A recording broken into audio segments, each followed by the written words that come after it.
Welcome back to Don't Be Fooled. The top of the list this week is yours truly. I make my own debut on this segment. Last week, I reported disappointment and betrayal of Bret Baier referring to Joe Biden as president-elect. All of that is true and accurate. However, I referred to Mr. Baier as a United States Marine.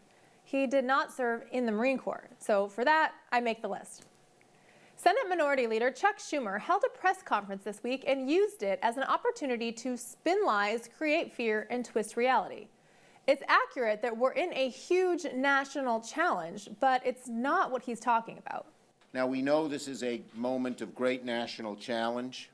COVID-19 is surging. People are dying. More people are getting sick than ever before. Families are struggling. Businesses are shuttering. People lose jobs. It's awful. Everywhere you go in this country. COVID? He still wants us to believe COVID is our greatest risk? How about the obvious fact that our entire election system is corrupt, unreliable at best, and likely weaponized against us? America, our biggest threat we're facing right now is that radical socialists hijacked our election and are trying to install their own government. Chuck Schumer wants you to believe his twisted version of reality. It's not real. Joe Biden spoke this week from his homemade sign and podium of president-elect.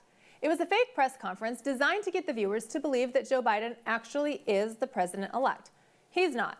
He claims to have a plan to help America. From autos to our stockpiles, we're going to buy American. No government contract will be given to companies that don't make their products here in America. Yeah, that's great, except Joe Biden has never supported American workers or our economy.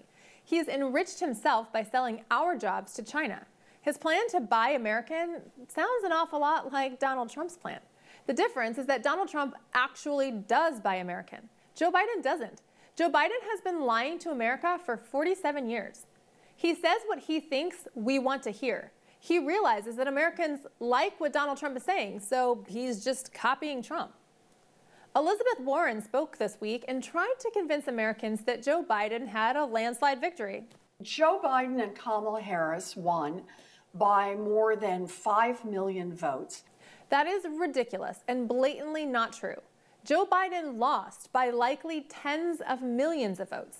Donald Trump won by such a large number of votes that he broke the Dominion algorithm, which is why they had to stop counting on the evening of November 3rd.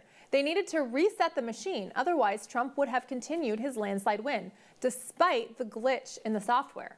It was record turnout, and they won by running on the most progressive agenda. It's shocking to me that she thinks Americans are stupid enough to believe what she's saying. She thinks all of America suddenly swung to the radical left and turned out in record numbers to vote for the most progressive agenda? That's what she's selling. I don't think anyone's buying. Well, on a lighter note, Nancy Pelosi really hopes the country appreciates how united her caucus is. I wish that you could have seen the nominations and the acceptance speeches, because then you could have seen the common thread, the unity of our caucus.